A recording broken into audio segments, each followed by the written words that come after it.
Ini diuji dalam konteks batas-batas bagaimana psikologi politik itu bisa dimainkan di masa yang akan datang. Oleh karena itu, ketimbang kita selalu bicara tentang, wah ini adalah kabinet rasa Jokowi, yang ini sebagai penegas bahwa proyek-proyek mercusuar, legacy, dan treatment Jokowi kepada Prabowo itu akan oke. Saya justru lebih tertarik bagaimana memperbincangkan posisi dan peran-peran Mas Gibran Rakabuming Raka sebagai wakil presiden definitif di masa yang akan datang. Syukur kalau Mas Gibran ini seperti Pak JK. Saat itu waktu 2004 dianggap sebagai presiden definitif dengan slogan lebih cepat lebih baik ketimbang SBY yang lebih akomodatif, lebih mempertimbangkan kepentingan koalisi sehingga keputusan-keputusannya tidak cepat. Maka Pak JK saat itu muncul sebagai matahari kembar dengan posisinya yang cukup sentral. Nah ini yang saya kira menjadi penting bagaimana membicarakan Mas Gibran sebagai anaknya Pak Jokowi juga memiliki andil besar, bukan hanya sebatas vote getter, peran-perannya di masa yang akan datang, mengawal IKN misalnya, mengawal program gizi gratis misalnya. Itu kan secara signifikan, yang tentu akan kita lihat bagaimana posisi wakil presiden yang saya sebut sebagai warisan politik Jokowi, itu untuk disampaikan secara terbuka. Nah, oleh karena itu, ini sebagai closing statement Bang Karni Ilyas, maka di tengah koalisi yang cukup gemuk, koalisi yang cukup gemoy, mestinya ke depan persoalan-persoalan di negara ini selesai. Persoalan ekonomi tentang kemiskinan, pertumbuhan ekonomi kita tidak lagi 5%, tapi 8 bisa 10%. Kita bisa keluar dari kutukan negara middle income trap. Persoalan kemiskinan dan kesejahteraan selesai. Kalau kita melihat audiensi, calon-calon menteri dan wakil menteri, itu adalah orang-orang the best dan top di negara ini. Mewakili kelompoknya masing-masing. Dari unsur partai politik, rata-rata ketua umum, wakil ketua umum, dan sekjen partai. Mereka the best di partainya. Orang top yang dan jempolan. Mewakili ormas coba. Kita lihat ada 2 ormas besar. Sekjennya jadi calon menteri Bang. Saifullah Yusuf, ada Prof. Abdul Mukti, terbaik. Kalangan-kalangan profesional sudah kita bisa cek. Ada Bu Sri Mulyani, ada Erick Thohir, ada yang kemudian proposal ahli AI dari China kalau tidak selalu, yang selalu mengulang-ulang statementnya bahwa saya asli Indonesia. Seakan-akan ada orang yang meragukan keindonesiaannya. Atau ada kawan-kawan kita yang alumni Karni Iniskap atau University of Karni Ilyas. Mulai dari Babe Haikal. Coba bayangkan, nggak kebayang bagi kita akan menjadi bagian dari pemerintahan Prabowo. Pak Pigai, kalau Noel kan kita sudah tahu. Noel ini kan wajahnya 2, wajah Jokowi dan wajah Prabowo. Kalau nggak dapat juga kan keterlaluan ya nggak. Nah, yang sebenarnya saya bayangkan itu Bang Kodari juga dipanggil gitu loh.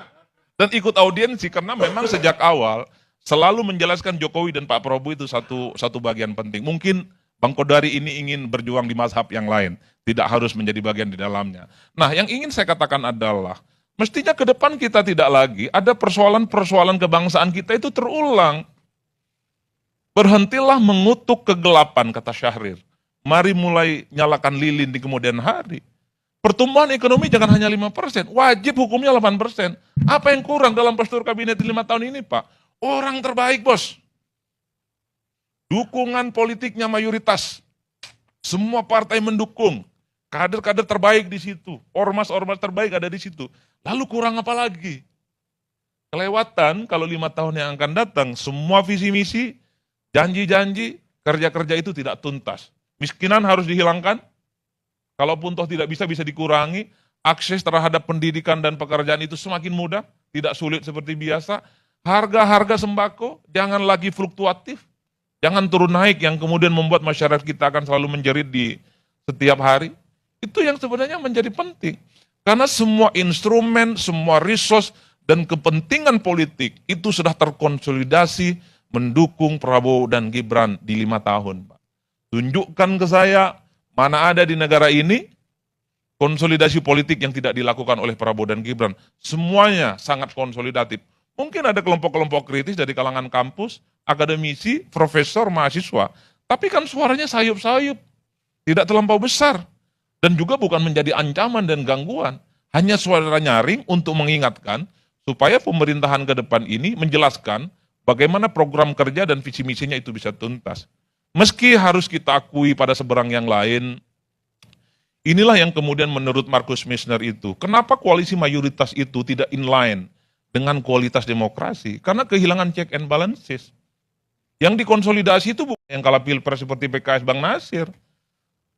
Tapi yang dikonsolidasi itu adalah seluruh struktur lapisan masyarakat. Ormas diajak koalisi. Kelompok-kelompok pemuda dan mahasiswa juga diajak koalisi.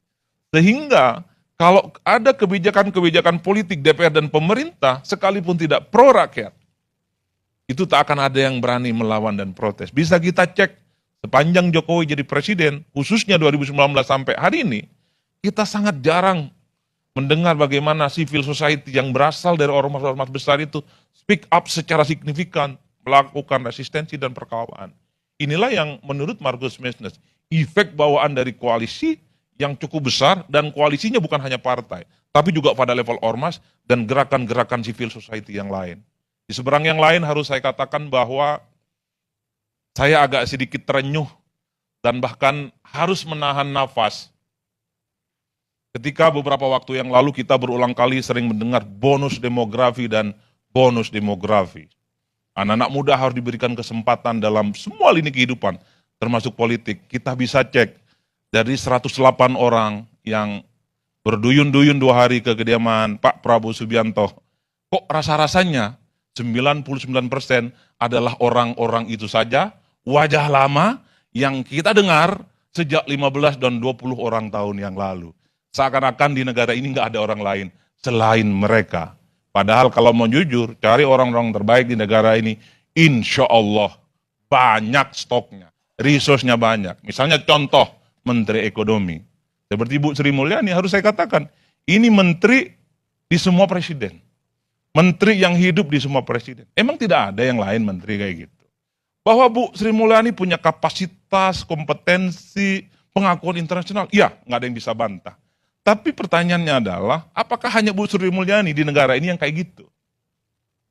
Banyak kok alumni UI, alumni UGM, alumni IAIN, kampus-kampus Islam atau pesantren yang juga punya kapasitas yang sama. Tapi kesempatan itu tidak datang. Apakah wajah-wajah itu saja yang punya kesempatan dibilang IT, di bidang hukum, di bidang koperasi?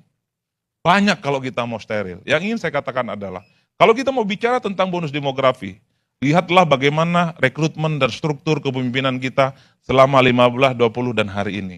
Kalau wajahnya itu saja, maka bonus demografi itu hanya akan menjadi kunyahan-kunyahan setiap pemilihan Presiden Republik Indonesia.